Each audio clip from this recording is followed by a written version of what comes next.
Bonjour et bienvenue dans Distorsion. Aujourd'hui nous allons parler de Yu Hakusho. Yu Hakusho est un manga de Yoshihiro Tagashi, créé en 1990. Et aujourd'hui il adapte plus de 19 volumes, une adaptation en 1992, et qui s'appelle une série animée de peu près 116 épisodes. Ça qui est beau dans Yu Hakusho, les autres ne peuvent pas comprendre, quand on me dit souvent ouais c'est beau mais c'est pas aussi beau qu'Hunter x Hunter, qu'il a créé en même moment. Mais juste donner quelques explications. C'est un manga magnifique qui vaut largement plus ce qu'il a été attribué. Il a mérité beaucoup plus, largement plus. Sans vous mentir, ce manga a parfois des touches tel Dragon Ball Z pour les combats. Parfois j'étais tellement pris par les combats que je me demandais si c'était des combats de manga ou des combats d'un manga vraiment qui méritait beaucoup plus. Et puis j'étais bloqué là-dessus. Je me disais comment ce manga peut être si peu vu, si peu connu du public alors qu'il est si beau. Et après j'ai calculé qu'Hunter x Hunter a sorti au même moment. Hunter x Hunter a eu un succès énorme, alors que Yu Hakusho non. C'est parce que beaucoup ont dit qu'il avait pas beaucoup d'inspiration, et parce que Yu Hakusho a sorti un an ou deux après Hunter x Hunter. Du coup en fait il y a eu polygame pour dire que Yu Hakusho était une parodie de Hunter x Hunter qui reprenait presque tous les personnages mais d'une autre façon. Alors que sans vous mentir que je vois Yu Hakusho beaucoup mieux qu'Hunter x Hunter, bon je sais les rageux vont encore venir me clasher dans les commentaires, mais je vais vous dire ça franchement.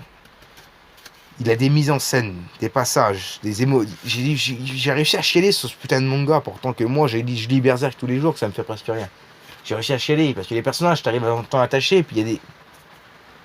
Tu vois des trucs que tu vois nulle part dans les autres mangas. Après, Hunter x Hunter est un manga merveilleux, j'ai rien à dire là-dessus, j'ai un des meilleurs mangas aussi.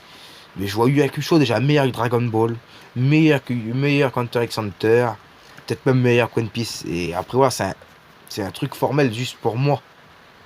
Après, ça se voit entre lui et GTO. Bon. Après le manga, qu'est-ce qu'il nous a raconté? Déjà, ça parle Yusuke Urameshi, jeune lycéen de 14 ans. Il est un sale roublard, un voyou. Il pense qu'à se battre, chercher les cours. Et il a rien à foutre de sa vie. Et à un moment, il sacrifie sa vie pour sauver un gosse, pourtant qu'il avait rien à voir à faire ça. Il avait aucune raison de faire ça. Et il est mort. Et il est en tant que fantôme. Et là, il arrive, on va dire un ange gardien qui l'emmène vers le paradis ou l'enfer. Et elle lui dit qu'il a aucune place au paradis et en enfer parce que personne n'a réparé sur lui qu'il avait fait ça. Et en plus, elle dit que ce qu'il a fait, ça ne sert à rien vu que l'enfant aurait été un miraculé. Donc du coup, rien à savoir. Elle dit si tu veux, je te donne une épreuve. Ou on te donne une épreuve et qui te donne la chance de revenir sur Terre. Lui, il s'en fout. Elle dit juste, va voir ton enterrement. Et après tu vas me donner ta réponse. Et c'est là, parce que j'ai pas tellement envie de vous spoil, mais c'est là vraiment que tu ressens l'importance du manga, l'importance de l'impact du manga, l'importance qu'il a dans sa famille, dans les gens qu'il connaît, jusque dans les personnes qui se battent avec lui que tous les jours, il a une certaine importance. Et c'est ça qui prend la décision de revenir. Et sans vous mentir, le manga aurait pu finir au bout de 10 épisodes, le manga aurait pu se terminer là. Sauf que l'auteur a dit, bon allez, voilà, je m'en bats les couilles. Il s'est dit bon allez, je vais partir dans un délire avec l'énergie spirituelle, des trucs comme ça, avec son attaque ultra cheatée qui est le Raygun, qui te balance un caméra au bout du doigt, et qui a la force maîtrise tellement bien qu'il peut t'arracher des villes, des îles, des bâtiments. Et les méchants. Comment pas vous parler des méchants? Pour moi, sans mentir, dans tout le manga, il y a 3 méchants à peu près principaux. Sur les 3, seulement 2 restent à retenir. Et c'est les 2 premiers, mais le tout premier méchant pour moi est au sommet des méchants de tous les mangas confondus.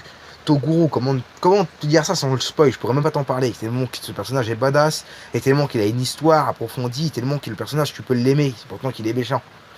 C'est incompréhensible. Bon, ensuite nous avons ça part dans des délires un peu loin, ça part un peu fort. Après ça, le personnage est beaucoup trop puissant. Mais le manga te donne toujours une touche que tu vois les personnages vieillir. Au début, ils s'en foutent un peu de tout. Ensuite, ils veulent plus se battre. En plus, ils commencent à calculer un peu plus les choses autour de lui.